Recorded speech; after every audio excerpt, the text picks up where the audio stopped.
자, 이제 두 번째 얘기는 네. 한민수 감독은 옛날부터 이제 6가지 종목 했다고 했는데 6가지 종목 중에 네. 장애 유형도 이제 2가지 유형을 해봤잖아요. 관절 구듬 장애가 있었고, 네. 그다음에 절단대가 절단 장애가 있었고, 네. 여러 가지 종목을 하면서 네. 이런 장애에서는 이런 종목이 유리하다 이런 거를 아마 몸소 체험했던 경험이 있을 텐데 네, 네. 한 6가지 종목 쭉 한번 설명해 주시죠. 시작하기 전에요. 네. 장애 유형에 맞는 종목을 선택하면 좋겠다. 네. 라는 네. 이제 말씀을 드리고 싶어요. 예를 들어서 파라이사키 오픈 종목인데 척수장애인분이 오시면 약간 불리한 하죠. 거죠. 이 오픈이라는 게 제가 네. 몰랐을 때 그럴 느낌상 등급이 없다는 건가요? 장애라고 해서 다 장애 스포츠를 할 수 있는 건 아니고 뭐 손가락 하나 잘렸다 이런 네. 것도 장애지만은 네. 그런 거는 이제 장애 스포츠 선수는 안 되고 네.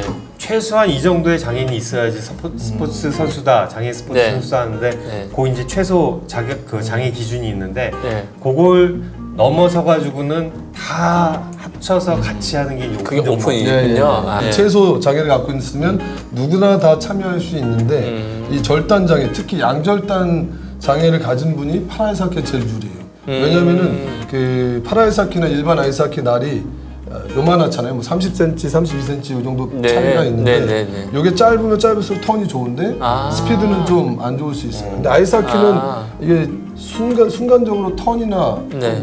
그 방향 전환이 굉장히 많잖아요. 그래서 보통 그 짧은 날은 공격수들이 많이 찾고 네. 그다음에 디펜스들은 이제 그 바란스나 네. 몸싸움을 많이 하기 때문에 날 간격을 넓히거나 네. 날을 길게 쓰거나 이렇게 쓰는데 양절단이 유리한 이유는 우리 장애인 아이스하키는 날 기준을 프레임 전체를 봐요. 그게 무슨 얘기냐면 이 프레임 썰매 다리가 걸치는 이 길이 자체가 결국 날인 거예요.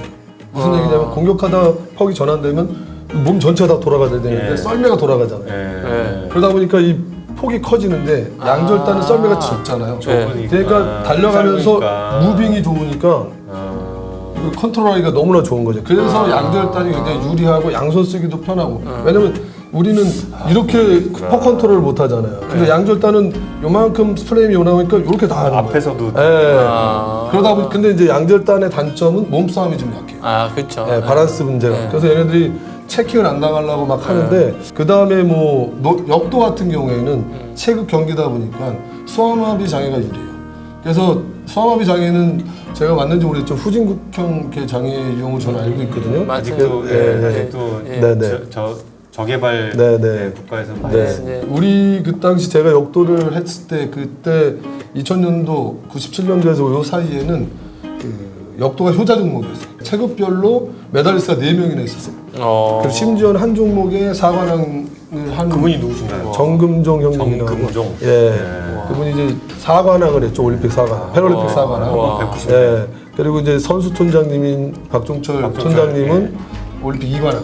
와. 근데 250.5kg가 월드 레코드죠. 네. 벤치 프레스를 딱 정확하게 대고 쫙 올려야 돼요. 와. 내렸다가 올렸다가 이렇게 파울이에요. 굉장히 민감해요. 그러니까 정적 기술이 있지만 튕겨도 안 되고.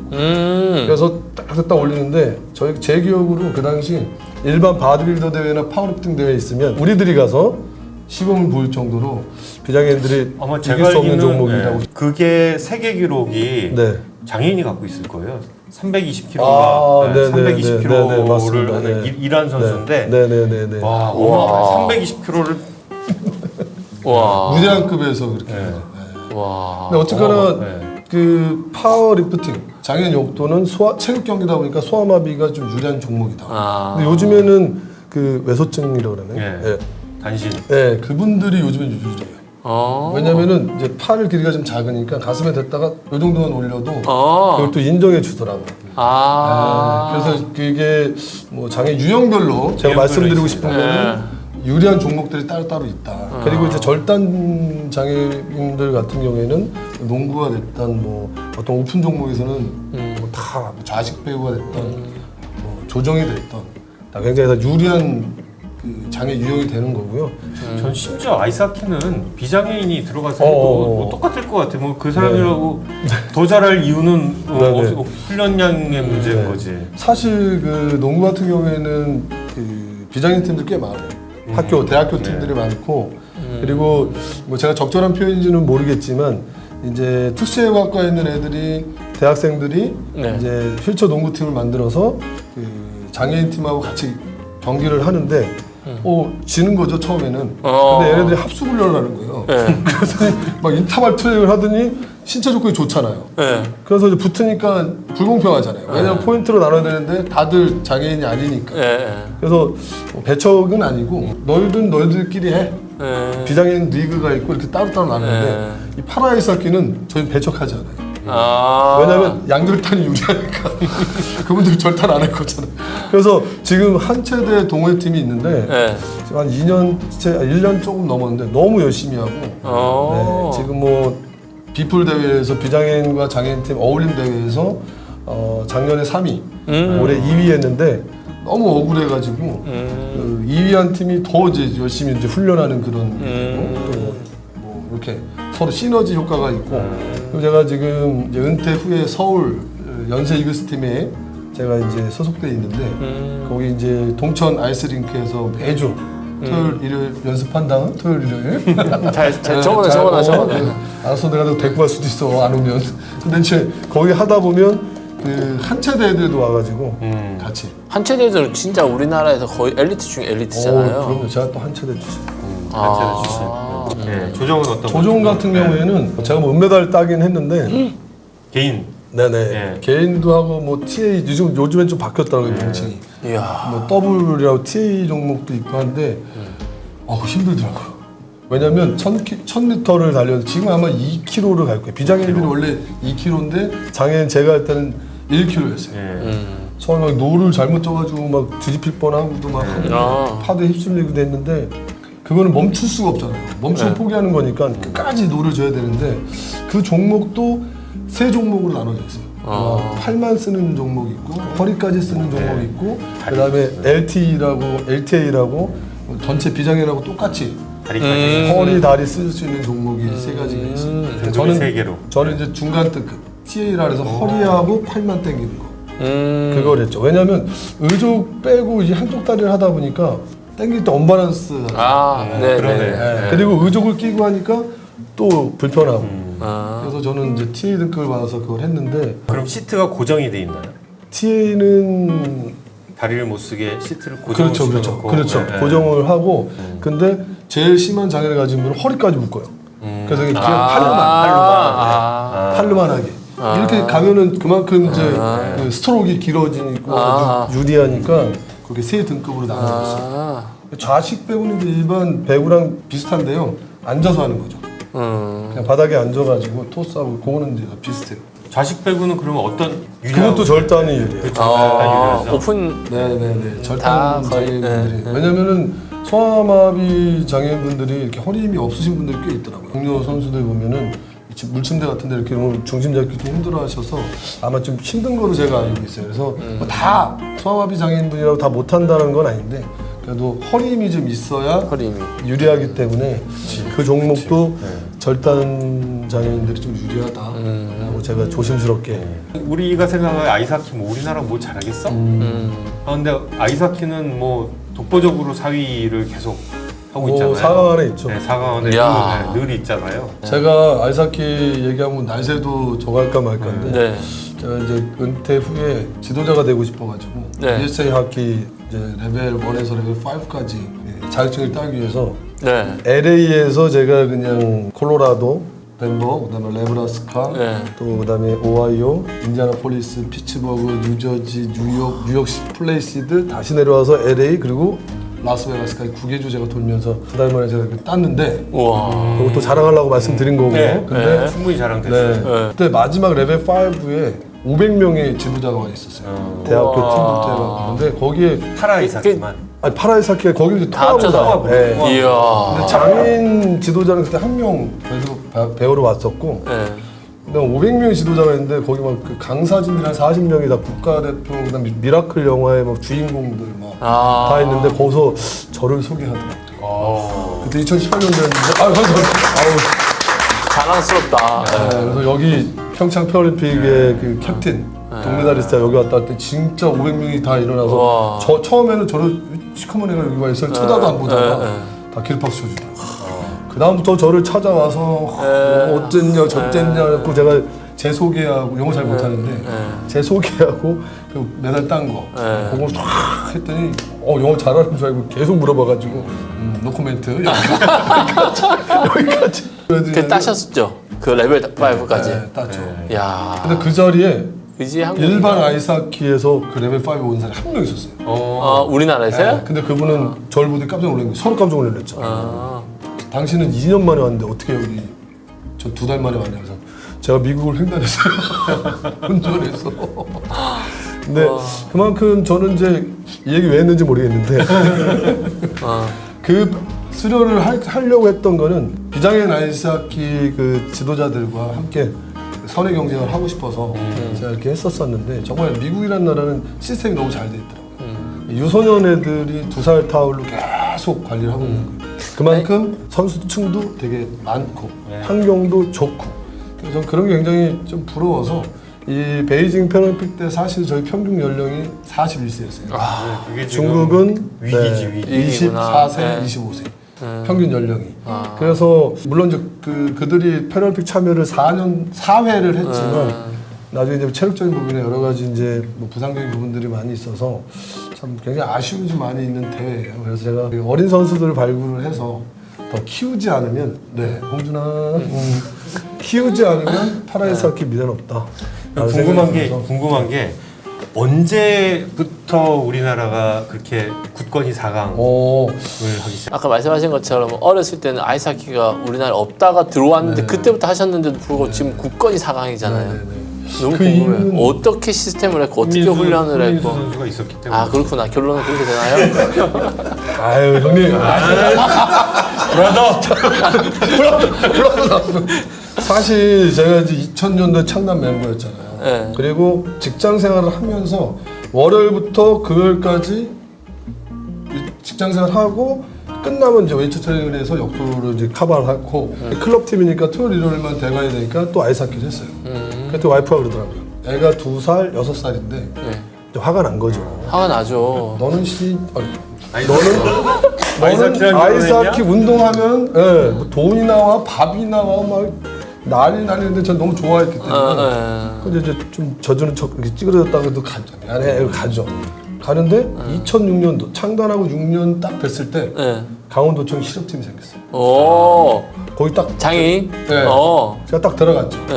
이제 돈 받고 밥이 나오고 돈이 나오고 그것도 밀리지도 않아. 그전에는 뭐 여기다 카드 값이니 다 월급을 다 맞춰놨는데 사장이 늦게 줘. 그분이 고대 출신이에요. 죄송합니다. 비하하는 갑자기 생각나서. 어떤 직업을 하셨어요? 그전에는? 제가 너무나 많이 해서 DJ 하고 헷갈리네. 그거요? 네, 뭐 음악다방 DJ부터 뭐 쌀 배달 그다음에 뭐 열쇠 깎기 뭐 많이 했습니다. 많이 했어요. 이것저것 보험회사부터 돈이 나온 다음에. 네, 돈이 나왔어요. 돈이 나오니까 2007년 6년도에 실업팀 강원도청 팀이 딱 생겼는데 와 튼튼하더라고요. 강원도청이 비장애인 팀 9개 팀이 있고 장애인 팀 우리가 딱 있는 거예요. 근데 거기 탁 과장 체육과 과장님 딱 나오더니 스포츠는 투자입니다. 제가 원없이 투자할 테니 여러분들이 열심히 뛰어요. 우와 감동. 아니 내가 좋아하는 운동을 했더니 돈이 막 주는 거예요. 와이프는 뭐 그냥 그다음부터 어깨 힘 딱 들어갔죠. 운동 간다? 그러더니 2년 만에 그 비플대 우승을 했어요. 우와. 그러더니 어디서 우승을 한 거예요? 세계? 미국 와. 보스턴 사우스뱅크에서 노스 사우스뱅크에서 제가 아무튼 거기서 이제 전승으로 우승을 했는데 그때 내가 또 골을 좀 많이 넣었죠. 우승을 했어요. 하고 그 다음에 이제 그걸 여세를 몰아서 밴쿠버 패럴림픽을 처음으로 2010년도. 2000년도에 창단해서 2006년도 강원도청 팀이 생기고 급성장하면서 4년 만에 첫 패럴림픽에 출전한 거죠. 아쉽게 6위. 그리고 이제 14년도 다음 패럴림픽 또 출전했죠. 아쉽게 제가 이제 개막전에 푸틴 앞에서 그냥 확 역전으로 제가 러시아를 이겼거든요. 러시아를? 그 얘기하면 또 나이 새니까 일단 갈게요. 그거 이기고. 재밌어. 그리고 2018년도 평창 패럴림픽 은퇴 무대에서 제가 메달을 땄죠. 그래서 결국 제가 말씀드리고 싶은 건 우리나라의 그 전체 클럽팀, 실업팀이 통틀어서 10개인데 클럽 실업팀이 단 한 팀이에요. 그게 강원도청팀. 그리고 지금까지도 존재하고 있어요. 제가 이제 2018년도 메달을 획득하고 바로 은퇴를 했죠. 이제 선수 발굴을 위해서 제가 그냥 비장애인들과 맞짱 떠서 어떤 이제 지도자가 되고 싶어가지고 미국도 갔다 오고 자격을 만들어야 될 거 아닙니까. 그래서 이제 했는데 어찌됐건 이게 실업팀이 하나 있다 보니까 약간 정체된 느낌이 좀 있어요. 선수들도 먹고 살아야 되잖아요. 연령대는 고령화가 되지만 그들도 뭐 은퇴를 할 수가 없죠. 또 이게 또 밑에 선수들이 없어. 자기네들이 제일 잘하는데 해야죠. 그래서 저는 이제 또 하나의 실업팀이 바람이 있다면 만들어서 이렇게 어린 선수들 발굴해서 쭉 올려가지고 근데 선택과 집중을 여기서 해야 되죠. 빨리 유리한 종목, 유리한 장애 유형 어린 선수들을 뽑아서 키워간다면 저희들 계속 또 평창에 이어서 메달이 계속 가능하지 않을까. 근데 참고로 정말로 인프라 이제 선수 발굴이나 선수층이 두터운 나라들이 제가 이번에 베이징 갔을 때 캐나다가 미국한테 보통 한 점 차이로 지거든요. 근데 요번에 예선전 때 5대 0으로 지고 결승전도 5대 0으로 말도 안 되는 거예요. 그래서 제가 이제 캐나다 감독이랑 좀 친해서 얘들 왜 그러는 거야? 내가 그랬더니 미국 애들이 빨라. 그래. 너네들이 미국 애들이 빠르면 우리는 걔네들이 얼마나 빠르겠냐. 지네들도 거의 비슷하면서 그런 얘기를 해요. 너네는 실업팀이 했더니 그 NHL의 토론토 팀 한 팀이 이제 클럽 팀을 지원하는 수준이고 대신에 인프라는 1,000명이에요. 1,000명에서 17명을 뽑는 거고 미국은 그럼 미국은 4,000명에서 17명을 뽑는 거예요. 걔네는 다 양절단이에요. 외절단이나. 그러니까 러시아 팀도 그렇게 많아요. 어린 선수들 발굴을 엄청나게 많이 하고 있고. 근데 이런 어떤 그 어린 선수층을 발굴하지 않으면 4강을 유지하기가 사실 많이 힘들어요. 중국은 요번에 3등 했잖아요. 한 7년 될 거예요. 7년 만에. 근데 얘네들이 어떻게 이렇게 급성장을 했냐면 완전 중국 애들은 인프라 그 선수층이 많잖아요. 뭐 예를 들어 경기도 가면 절단만 100명이 오는 거예요. 거기 얼마나 많아요. 그 중에 17명을 뽑는데 지금 평균 24시라고 그랬으니까 17, 16 이런 애들 뽑았겠죠. 그리고 러시아 팀이 소치대 은메달 팀이거든요. 제가 이기긴 했지만 개막전 때. 근데 얘네들하고만 이제 스파링을 한 거예요. 러시아랑 스파링을 하는구나. 러시아 팀이 소치대 은메달 땄고 미국 캐나다에 견줄만한 실력이 있어요. 선수들도 두텁고. 그러니까 거의 우리랑 붙지는 않았지만 그 실력들이나 이 어떤 그 개인기의 연령층도 평준화, 실력층도 평준화. 이런 어떤 것들이 지금 동메달을 획득하는데 경험은 많이 부족했지만 주요하지 않았나. 그렇겠네요. 그렇게 생각합니다. 미국, 캐나다, 러시아, 중국 3강이고요. 네, 3강이고 우리가 4강이었는데 이제 요번에 중국 애들이 좀 치고 올라오고 루마니아가 그다음에 우리가 보면 우리나라, 체코, 이태리 그다음에 이제 뭐 이렇게 체코구나. 그리고 노르웨이가 금메달 팀인데 많이 세대 교체가 안 되다 보니까. 그러니까 세대 그게 교체가 가장 중요하네요. 중요해요. 파라이사키는 세대 교체에 힘쓰는 걸로 또 실업팀 만드는 거. 근데 이제 궁금한 건 이 유튜브를 보시는 분들이 나도 저길 가고 싶은데 근데 뭐 어떻게 전화를 해야 돼요? 아니면 어디 사이트가 있어요? 그 밑에 댓글 달아주시면은 제가 아이스타이거 68 인스타그램으로 오시면 제가 썰매 체험해드리겠습니다. 어떻게 그래도 돼요? 네, 그럼요. 연락하면 바로 이렇게 발굴해서 적극 제가 뭐 썰매 태워지고. 이렇게 한민수 감독 모시고서 각 종목마다 6개 종목 그 외에 다른 종목까지도 곁들여서 얘기하면서 좀 많이 배울 수 있었던 것 같습니다. 고맙습니다. 좀 부족한데 그래도 좀 어떻게 좀 설명이 좀 됐나 모르겠어요. 많이 됐죠. 많이 됐죠. 요 다음 주제로 이제 넘어가 볼까요? 네.